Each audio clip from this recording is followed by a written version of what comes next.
आइए समझ लेते हैं कि सामान्य निर्वाचन दो विधानसभा सामान्य निर्वाचन 2022 के लिए मतदाता रजिस्टर द्वितीय मतदान अधिकारी कैसे भरेंगे। जैसे आप यहाँ देख रहे होंगे, यहाँ लिखा है फॉर्म 7A, यानी कि मतदाता रजिस्टर का जो फॉर्मेट होता है वो 17A होता है। 17 कै रजिस्टर, इसको 17 कै रजिस्टर भी बोला जाता है, मतदाता रजिस्टर। इसको कैसे भरते हैं हम समझ लेते हैं। ये जो इसकी लैंग्वेज है, पहले हम इसको समझ लेते हैं। हमारे पास तीन चीज होती हैं, यानी कि मतदान केंद्र, विधानसभा मतदान केंद्र नंबर, विधानसभा का नाम नंबर, और जो वो विधानसभा जिस लोक सभा के अंतर्गत समाविष्ट है वो। ठीक है, तो इसको हम ऐसे भरते हैं कि लैंग्वेज हमारी सही रहे। तो अब आप समझ रहे होंगे, उत्तर प्रदेश विधानसभा निर्वाचन क्षेत्रों से। ठीक है, इसके पहले वाले ब्लैंक पे हमने भर दिया है उत्तर प्रदेश विधानसभा निर्वाचन क्षेत्रों से 5 नगीना लोकसभा। ये जो लागू नहीं होता है उसको काट देंगे। ठीक है, लोकसभा, और ये हमने लिया है लोकसभा की, यानी कि 5 नगीना विधानसभा, सॉरी 5 नगीना लोकसभा में जो समाविष्ट विधानसभा है वो कौन सी है? 18 नगीना, जिसके लिए ये रजिस्टर भरा जा रहा है। ठीक है, समझ गए होंगे आप। 18 नगीना के लिए निर्वाचन मतदान केंद्र का संख्यांक और नाम। तो संख्यांक क्या है? 178, प्राथमिक विद्यालय कुम्हेड़ा। उसके बाद यहां से भाग संख्या हमें ये। अब प्रश्न आता है कि ये हमें मिलेंगे कहां से? जो हमें वोटर लिस्ट मिलेगी उस पर ये स्पष्टतः लिखे जाते हैं कि हमारी विधानसभा का नंबर और नाम क्या है, हमारी वो विधानसभा कौन सी लोकसभा में समाविष्ट है, उसका नंबर और नाम क्या है, हम जिस बूथ पर जा रहे हैं उसका नंबर और नाम क्या है, उसकी भाग संख्या क्या है। ये हमें मिलती हैं, जो हमारी वोटर लिस्ट होती है उस पर मिल जाता है, जो चिन्हित प्रति अन्य प्रति होती है उस पर मिल जाता है। ठीक है, अब एक सेंटर, यानी कि एक सेंटर पे एक से अधिक पोलिंग स्टेशन हो सकते हैं, मैं यही आपको क्लियर कर देना चाहता हूं। इसके बाद हम देखते हैं कि रजिस्टर को भरा कैसे जाता है। तो इसमें आप देख रहे हैं, यहां आपको 4 कॉलम खाली मिलेंगे, 1 2 3 और 4। पहले कॉलम में क्रमांक खुद से भरे हुए रहते हैं, यहाँ क्रमांक खुद से भरे रहते हैं 1 2 3 एंड सो ऑन। ठीक है, अब इसको भरते कैसे हैं? जैसे ही कोई मतदाता हमारे पास आता है, जो प्रथम मतदान अधिकारी जिसकी पुष्टि करते हैं, पहचान करते हैं, पहचान के बाद जब वो आता है तो उसका क्रमांक यहाँ भर दिया जाता है। मान लो हमारे पास मतदाता आया है, उसका जो वोटर क्रमांक है वो 206 है, हमने यहाँ भर दिया है 206।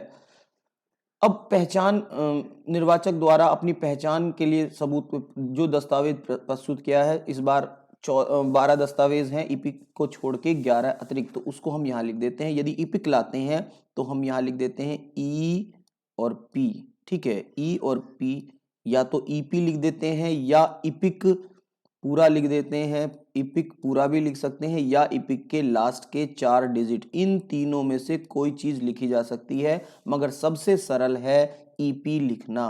तो यहां हम लिख देते हैं ईपी, यानी कि इपिक।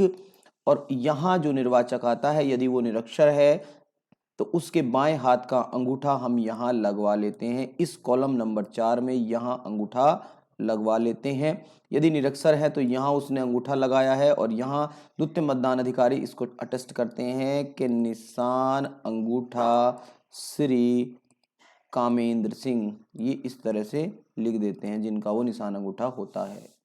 और उसके बाद यहाँ कोई टिप्पणी हो तो वो लिखी जाती है। टिप्पणी का कॉलम क्यों दिया गया है, इसको भी हम समझ लेते हैं। ये स्पष्ट है कि मतदाता रजिस्टर में जो एंट्री एक बार कर दी गई है उसको काटा नहीं जाता है, यानी कि ये एंट्री काटी नहीं जाएगी।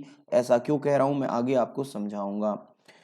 यदि कोई व्यक्ति आया और वो इपिक नहीं लाता है तो हम यहाँ उसको क्या करेंगे, उसकी एंट्री को समझ लेते हैं। मान लो 105 वाला मतदाता आया और वो अपना आधार कार्ड लाता है, तो आधार कार्ड के लास्ट 4 डिजिट हम यहाँ लिखेंगे, उसके आगे लिख देंगे आधार, और यहाँ उसका नाम लिखवा लेंगे, जो भी उनका नाम होगा, जो वो सिग्नेचर कर रहे होंगे वो सिग्नेचर हम यहाँ करा लेंगे। सिग्नेचर पठनीय होने चाहिए। यदि कोई व्यक्ति अपना निशान लगा के, कोई निशान लगाकर कहता है ये मेरे सिग्नेचर हैं, वो सिग्नेचर नहीं चलते, पठनीय सिग्नेचर चलते हैं। ये आप दोनों कंडीशन समझ गए होंगे। इसके बाद क्या करना है, इसके अंदर मान लो हमारे पास इपिक से आई, मैं इपिक और नॉन इपिक, क्योंकि हमें इसमें बहुत जगह भरना रहता है, इपिक और नॉन इपिक से वोट किसने दिया, जो हमें भरना रहता है 17C, उसमें भी इपिक नॉन इपिक हमें देना रहता है, सॉरी, जो हमें नंबरिंग डायरी भरनी रहती है उसमें भी हमें नॉन इपिक इपिक देना रहता है। और जो हमारा ये मैं सारे लिख के आपको दिखा रहा हूं, तो इस तरह से आप देख रहे होंगे मतदान अधिकारी ये लिखते चले जाते हैं। इनको लिखने का क्या कारण है, क्योंकि इपिक और नॉन इपिक की संख्या हमें दी जाती है, तो इसमें एक छोटी सी हम यहाँ डेट हर उसमें डालते चलें, जो इलेक्शन की डेट है, उसके बाद यहाँ हमें डाल दें कि इपिक से कितने मतदाता आए और नॉन इपिक कितने हैं। तो इसमें फाइंड आउट करना यहाँ पेपर पर बहुत आसान है।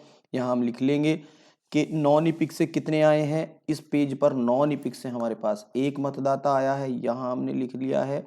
इपिक से कितने मतदाता आए हैं हमारे पास, ये हमारे पास इपिक से आए हैं 9 मतदाता, एक नॉन इपिक। ये कच्ची पेंसिल से लिखा जाएगा, क्यों, क्योंकि बाद में हमें इपिक नॉन इपिक काउंट करना होता है, तो हम हर प्रश्न पर करते चलेंगे तो बड़ा आसान हो जाएगा। यहाँ पीठासीन अपने सिग्नेचर कर देंगे, जो पीठासीन है वो अपने सिग्नेचर यहाँ कर देंगे, जो रजिस्टर बना है। इसको भरने से पहले इसके क्रमांक इसके प्रश्न में हम चेक कर लेंगे। तो ये बात आप समझ गए होंगे मैंने इपिक नॉन इपिक की बात क्यों की है।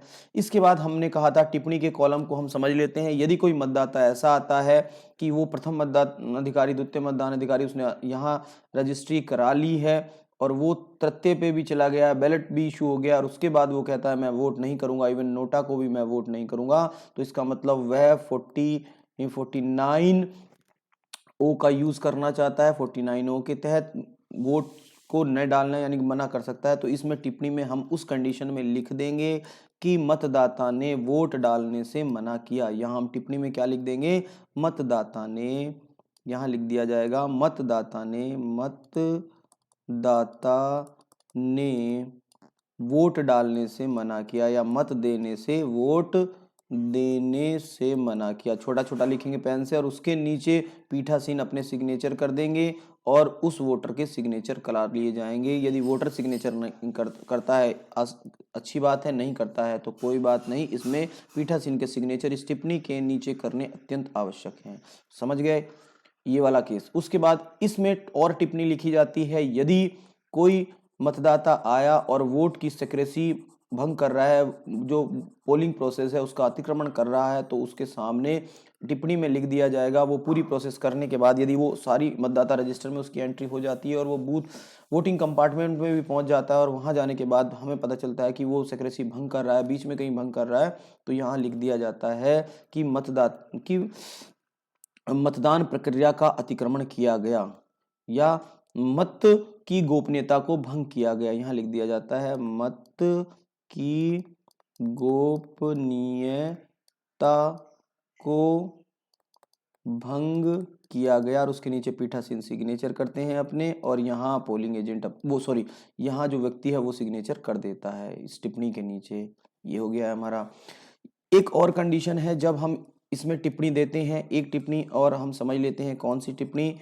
ऐसा होता है कि कोई मतदाता आता है, जैसे ये हमारा मतदाता है प्रथम, जो हमारा 701 पे मतदाता है, वो मतदाता आता है और वो मतदाता आने के बाद क्या करता है, वो बोलता है उसने वोट डाल दिया है अपना, ठीक है। उसके बाद वो बोलता है कि जिसको मैंने मत दिया है, मैंने मत ए को दिया है, पर्ची बी की निकल रही है। समझ रहे हो कि मैंने मत ए को दिया है, पर्ची बी की निकल रही है। इस कंडीशन में उसको यहाँ दोबारा से उसका क्रमांक लिखा जाएगा।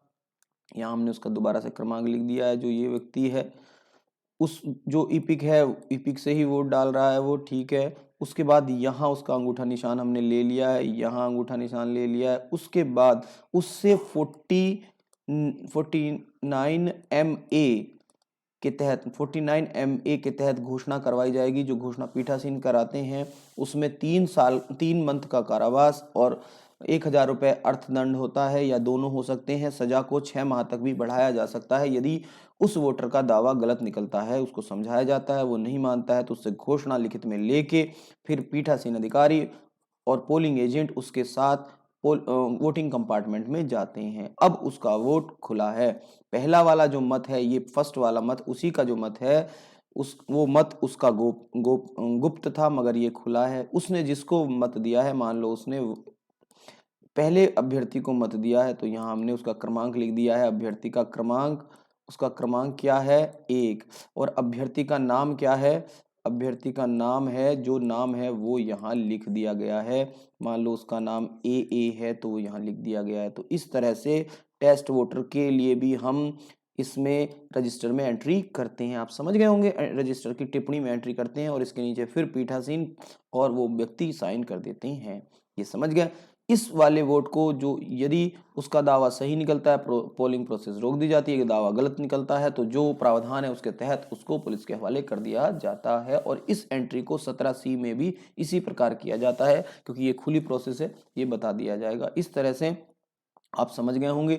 हम नीचे जो ये इपिक नॉन इपिक लिख रहे हैं, इनको हर पेज पे कच्ची पेंसिल से लिखते रहेंगे, जिससे बाद में जैसे ही हमें टाइम मिलता है, हमारे 2 पेज भरते हैं, तो उनको फिर एक पीठासीन अपनी डायरी में नोट करते रहेंगे कितने हमारे इपिक और नॉन इपिक आ रहे हैं। तो इस तरह से मान लो। अब इसके बाद जो हमारे द्वितीय मतदान अधिकारी है, उसका एक कार्य ये है कि उसने एंट्री कर दी है। एंट्री करने के बाद वो एक्चुअल वोटर के बाएं हाथ की तर्जनी उंगली पर, यहाँ से आप देख रहे होंगे, यहाँ अमिट स्याही की छाप लगाता है। स्याही इस तरह से लगनी चाहिए कि उसकी नेल से स्किन के ऊपर जाते हुए इस तरह से हो। ये आप समझ गए होंगे। यहाँ एक्चुअल वोटर के जो है बाएं हाथ की तर्जनी उंगली पे, सहायक के दाएं हाथ की तर्जनी उंगली पे और प्रॉक्सी वोटर के बाएं हाथ की इस मध्यमा उंगली पर, ये जो मध्यमा आप देख रहे होंगे, इस मध्यमा उंगली पर लगाया जाता है। मैं समझता हूँ इंक लगाने की प्रोसेस भी आप समझ गए होंगे कि कैसे लगाई जाती है। यदि इंक लगा दी है, मतदाता रजिस्टर में एंट्री कर दी है, अब द्वितीय मतदान अधिकारी का कार्य बच जाता है ये मतदाता पर्ची बनाना। जो वोटर अपनी आईडी पहचान के लिए प्रथम मतदाता को अपनी एक इस टाइप की पर्ची ला के दिखाता है कि मेरा क्रमांक ये है, उस पर्ची पर द्वितीय मतदान अधिकारी को सिग्नेचर करके आगे नहीं बढ़ाना है।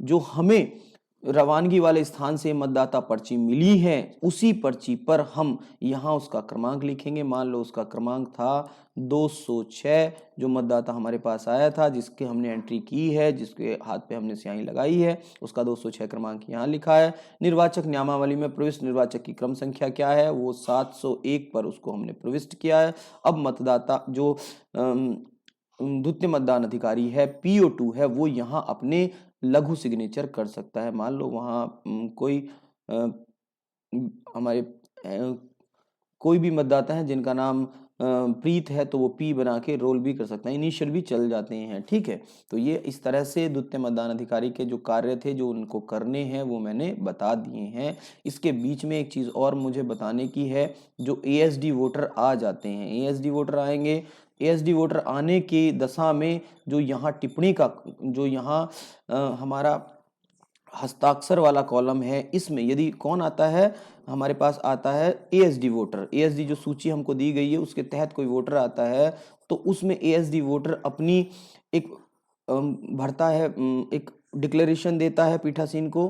डिक्लेरेशन देने के बाद यदि निरक्षर है, तो उसके बाएं हाथ का अंगूठा इसमें लगा दिया जाता है, क्योंकि अंगूठे का, हमारे अंगूठा निशान यूनिक होता है। निरक्षर है तो अंगूठा निशान, यदि साक्षर है उसके बाद भी यहाँ अंगूठा निशान के साथ साथ उनके सिग्नेचर भी कराए जाएंगे। ये आप समझ गए होंगे, उनका अंगूठा निशान भी लिया जाएगा और उनके सिग्नेचर भी यहाँ कराए जाएंगे। महिला पुरुष कोई भी हो, हमें बाएं हाथ के अंगूठे का निशान ही मतदाता रजिस्टर पर लगाना है। यदि बाएं हाथ का अंगूठा नहीं है तो दाएं हाथ का अंगूठा, यदि दाएं हाथ का अंगूठा नहीं है तो फिर हम बाएं हाथ की जो तर्जनी, मध्यमा और इस तरह से उंगली का जो क्रम है चलते चले जाते हैं, उनको लगवाते हैं। तो ये आप समझ गए होंगे कि द्वितीय मतदान अधिकारी रजिस्टर कैसे भरेंगे। Thank you for watching this.